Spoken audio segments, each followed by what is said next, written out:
Salut et bienvenue dans le premier épisode de Militante. C'est une idée que j'ai eue dans ma tête il y a quelques mois, de vouloir faire un podcast qui mettait en avant les femmes et les personnes transgenres qui ont été complètement ignorées de toutes les luttes et principalement des luttes anarchistes. En général, dans chaque épisode, je vais te parler d'une personne ou alors d'un groupe de personnes et je vais situer le contexte historique et géographique dans lequel elles se trouvent. Je vais vite fait te parler de leur enfance et ensuite de leur histoire, je vais vulgariser des termes ou des mouvements. Ce premier épisode retrace la vie, malheureusement très courte, de Suga Kano.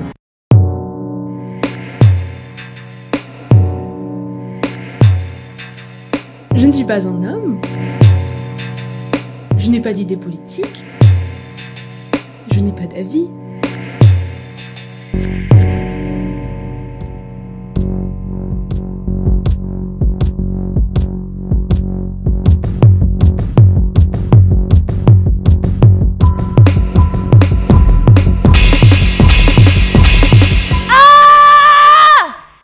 Suga naît et meurt sous l'ère Meiji, donc cette période qui débute en 1868 est la période entre une politique d'isolement volontaire et le début d'une politique de modernisation. Donc ce qui se passe concrètement, c'est qu'on oublie l'ancien système féodal où le Japon était fermé au monde extérieur pour devenir un pays industriel au modèle occidental. Certains statuts sociaux sont abolis, comme les samouraïs par exemple, et le pays s'ouvre au monde extérieur. Par contre, par monde extérieur, j'entends seulement l'Europe et les États-Unis. Les impôts sont réévalués et les temples bouddhistes sont détruits. À ce moment-là, c'est une vraie révolution des esprits. La raison de ce changement soudain, c'est que l'État japonais s'est vite rendu compte que si la nation ne se modernisait pas rapidement, elle risquait de tomber sous la domination des Occidentaux, comme beaucoup de pays asiatiques à l'époque.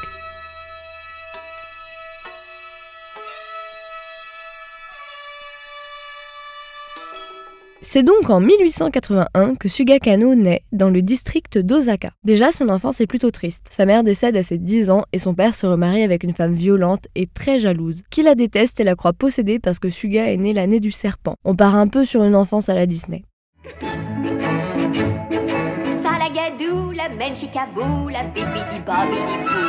Et comme dans beaucoup de Disney, il y a un agresseur sexuel dans l'histoire.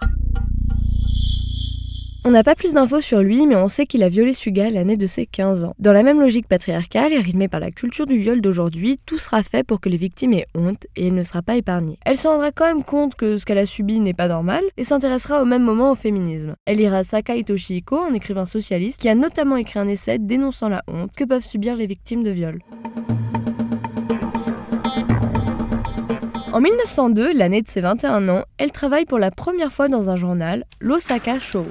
Elle a été embauchée en étant un peu pistonnée par un homme, le patron de son frère. Cet homme a été très impressionné par son talent d'écriture et en plus de lui avoir obtenu un travail, il va être très présent au moment où Suga devrait être hospitalisée, notamment en lui lisant la Bible. Suite à ça, elle va elle-même pas mal s'intéresser au christianisme et d'ailleurs au Japon à cette époque, le socialisme et le christianisme se rejoignent beaucoup. La religion chrétienne étant vue comme une religion d'amour et d'entraide envers les plus nécessitants et c'est vrai que c'est une religion qui n'a rien à se reprocher du tout. Donc Suga continue dans cette voie et écrit pour Le Monde Chrétien. Un journal bien sûr religieux mais aussi féministe. Elle va elle-même écrire des textes féministes, notamment certains, mettant en évidence la pression énorme mise sur le physique des jeunes filles.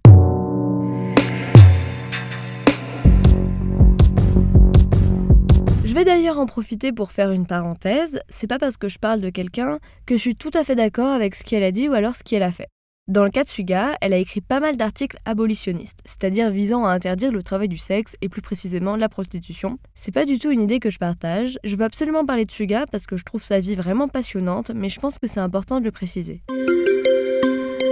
Donc, je te resitue. Suga, 22 ans, écrit des articles à destination du gouvernement japonais, qui d'ailleurs deviennent populaires, pour interdire et prendre des mesures contre la prostitution. Et quand je dis populaire, ça veut pas forcément dire super apprécié. Parce que Suga, c'est une femme qui ouvre sa gueule et qui est partisane de l'amour et du sexe libre. Elle le revendique fièrement. Sauf que ces informations seront aussi reprises par ses concurrents politiques pour l'humilier et la discréditer. Des hommes qui mettent en avant la sexualité d'une femme pour invisibiliser ses propos, c'est très original ça. Quelques années plus tard, elle a écrit un roman, Rupture. C'est une histoire pacifiste qui dénonce la guerre russo-japonaise. Cette guerre oppose donc l'Empire russe et l'Empire japonais et commence en 1904. Elle durera presque 2 ans. C'est l'Empire japonais qui en sortira vainqueur et qui récupérera du territoire. Une dépêche de Saint-Pétersbourg confirme que l'escadre russe de Vladivostok a bombardé et incendié le port de la ville de Hakodate. Le bruit s'accrédite qu'avant de bombarder Hakodate, l'escadre russe avait rencontré une escadre de transport japonais et coulé plusieurs d'entre eux. Ce sur quoi je veux mettre l'accent, c'est qu'à ce moment-là, Suga avait des idées pacifistes, ce qui ne va pas tarder à changer pour te spoiler un peu. Maintenant, on est en 1906 et Suga part pour Tanabe, c'est un peu au sud d'Osaka, pour travailler au journal Muro Shimpo, un journal socialiste. Elle est là pour remplacer Mori Kiyomasa, l'éditeur du journal, qui est enfermé pour outrage aux personnes représentantes de l'autorité. Il sort quelques mois plus tard et Suga n'a donc plus un rôle aussi important à jouer. Donc elle va continuer d'écrire pour Muro Shimpo mais déménage à Kyoto, une ville située à 50 km d'Osaka. Elle y va parce que sa sœur Ide est très malade et qu'elle veut logiquement veiller sur elle.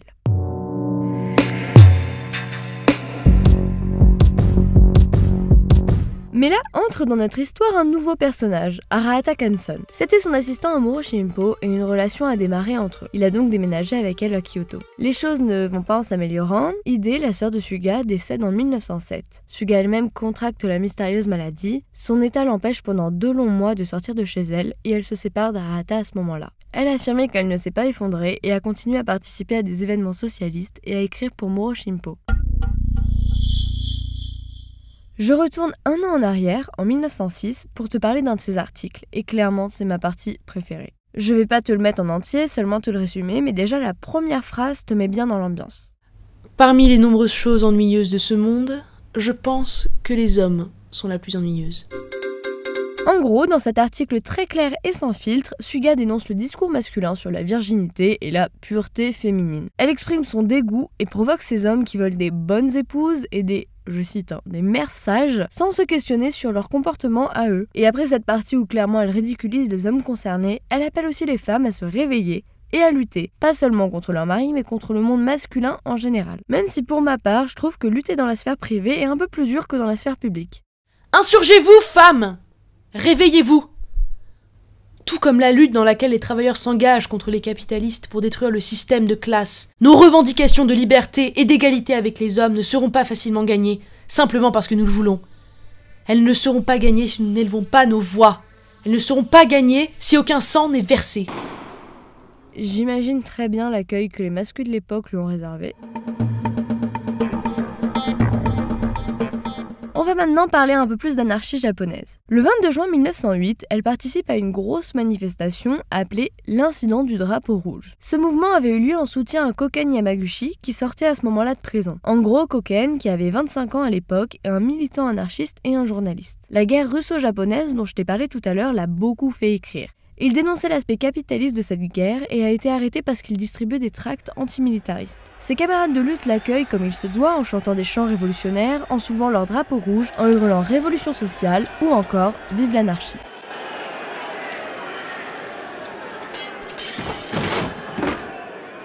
Ce rassemblement marquera le début de la répression japonaise contre les mouvements socialistes. Une dizaine de manifestants, considérés comme les meneurs, ont été arrêtés et emprisonnés. Et parmi eux, il y a Arahata, l'ex de Suga, si tu te rappelles bien. Elle-même a été arrêtée. Mais avant de passer derrière les barreaux, elle aura le temps de le voir et remarquera qu'il s'est fait casser la gueule, très probablement par les forces de l'ordre. Elle aura aussi le temps de voir, durant ces 3 mois passés en prison, le très mauvais traitement réservé aux prisonnières. Ces 2 événements vont la faire réfléchir et changer d'avis à propos de l'action directe. Elle, qui était contre la violence, va comprendre que les actions pacifistes n'apporteront jamais aucun changement politique réel et revendiquera ses idées. Un acte de violence qui ferait trembler la nation entière sur ses fondations symboliques. Du coup, Suga sort de prison et à sa sortie, bonne surprise, elle se fait virer de Muro Shimpo, le journal socialiste où elle travaillait. Pour continuer dans les bonnes nouvelles, sa santé se dégrade encore. De toute façon, j'ai pas fait médecine, mais j'imagine qu'enfermer quelqu'un 3 mois dans des conditions désastreuses ne l'aide pas à aller mieux. Et pendant 1 an, elle ne publiera plus rien et ne sera plus très présente.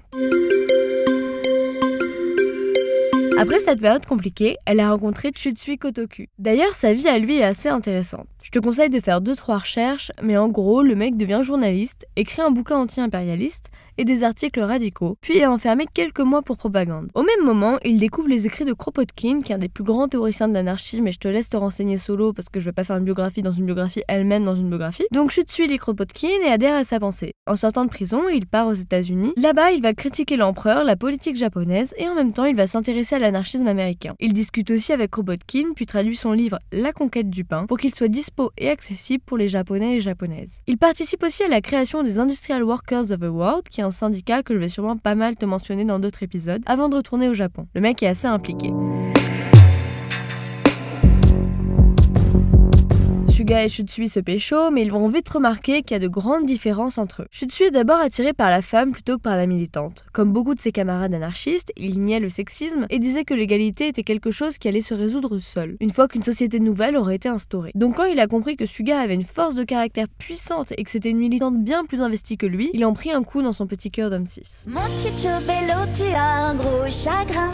Une autre différence marquante entre les deux est que Shutsui est né dans une famille bourgeoise et a eu accès à l'éducation nécessaire pour se révolter contre l'État. Suga vient d'un milieu bien plus populaire et porte en elle toute la colère des oubliés, une colère que son compagnon peut à peine concevoir. Ils lancent tout de même ensemble un journal nommé Libre Pensée qui, contrairement aux anciennes idées de Suga, aborde les sujets comme l'action directe et surtout violente nécessaire à un quelconque changement.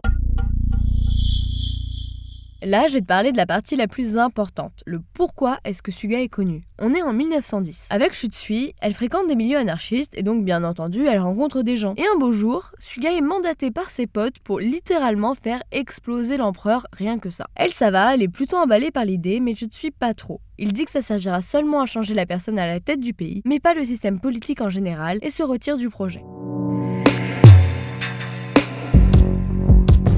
Mais ce projet a foiré, sûrement quelqu'un qui les a trahis, parce que le 10 mai 1920, la police perquisitionne le domicile de Miyashita Takishi, un membre du groupe, et trouve du matériel pour fabriquer des engins explosifs. Petit à petit, la police arrête ses complices et aussi des anarchistes de tout le pays un peu au hasard. Le procès va débuter en décembre de la même année et il va s'appeler Tagiyaku Jiken, en français l'incident de haute trahison. 26 personnes sont accusées de violation de l'article 73 du code criminel. Nuire ou intention de nuire à l'empereur ou à un membre de la famille impériale.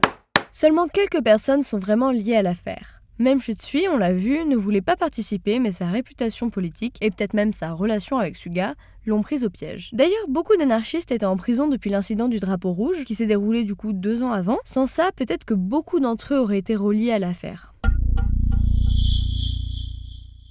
Le verdict tombe et 24 personnes sont condamnées à mort. Mais la moitié d'entre elles verront leur peine être graciée en prison à vie. Trop cool. En 1925, le Japon va décréter une loi appelée La loi de préservation de la paix. C'est une loi qui lutte contre les dissidences politiques, à savoir le socialisme, le communisme et l'anarchisme. De 1925 à 1945, plus de 70 000 personnes, dont beaucoup de communistes d'ailleurs, ont été arrêtées en vertu des dispositions de cette loi. Mais seulement environ 10% ont été jugés au tribunal et la peine de mort a été appliquée à 2 reprises. Il est fort probable que l'histoire de Suga ait motivé l'écriture de cette loi. Pour revenir à Suga, elle va être exécutée, et en attendant, elle va coucher toutes ses pensées sur papier. Je te conseille de les lire, mais je vais te parler de quelques passages. Elle commence à écrire le 18 janvier 1911. Ceci est écrit en souvenir de la période à partir de laquelle la peine de mort fut prononcée, jusqu'au moment où je monterai à l'échafaud. Je devrais noter les faits avec franchise et honnêteté, de manière simple, et sans aucun effort de justification. Dès le début, tu sens qu'elle se fait aucune illusion, elle sait très bien ce qui va lui arriver. Elle est incarcérée à la prison des femmes de Tokyo. Elle va beaucoup parler de ses ressentis et ses sentiments face au procès et dit qu'elle voulait que le maximum de ses compagnons soient sauvés. Elle les compare à des agneaux sacrifiés et précise que la majorité sont innocents et seulement témoins des actions de 5 ou 6 d'entre eux. Elle se considère comme un sacrifice et pense à sa propre mort. Je crois que je vais être capable de mourir d'une mort noble, sans peur ni anxiété. Certains extraits sont très puissants et parlent de la mort ou de la révolte. Alors elle soutient bien entendu que le procès est complètement injuste. Pauvre et pitoyable juge, tout ce que vous vouliez faire était de protéger vos places. Pour les sauvegarder, vous avez émis ces verdicts, même si vous saviez qu'ils étaient illégaux et arbitraires. Vous êtes allé contre vos consciences. Pauvre juge, pauvre esclave du gouvernement. Je devrais être en colère contre vous, mais j'ai plutôt pitié de vous. Je suis attachée par cette fenêtre à barreaux, mais mes pensées déploient encore leurs ailes dans le monde libre des idées. Rien ne peut attacher mes idées ou les brouiller. Vous pouvez vivre une centaine d'années, mais qu'est-ce qu'une vie sans la liberté? Une vie de servitude? Quel intérêt? Pauvres esclaves. Elle reste tout de même assez optimiste. Je suis convaincue que notre sacrifice n'est pas vain. Il portera ses fruits dans le futur. Elle n'est pas dupe et sait qu'une grosse vague de répression est en train de se mettre en place. Il semble que les autorités regardent nos compagnons de l'autre monde avec encore plus de vigilance. Les résultats choquants et outrageants du procès montrent que le gouvernement planifie de profiter de cet incident pour adopter des mesures extrêmement répressives. Persécutez-nous, c'est ça, persécutez-nous. Ne savez-vous donc pas que pour tout poids, il y a un contrepoids? Elle s'ouvre totalement. Mon dernier jour va bientôt arriver. Je souris en repensant à ma vie. Je pourrais y réfléchir éternellement. Est-ce que la forte et courageuse enfant de la Révolution est la même que celle frêle, chétive et en pleurs? Est-ce moi? Ces dernières notes datent du 24 janvier, la veille de son exécution. En guise d'au revoir, elle a écrit des cartes pour ses avocats et ses proches. C'est la seule femme japonaise à avoir été exécutée pour trahison. 11 de ses compagnons seront exécutés le 24 janvier 1911, elle le 25, à l'âge de 29 ans. Elle voulait vivre et mourir pour la cause, elle l'a fait.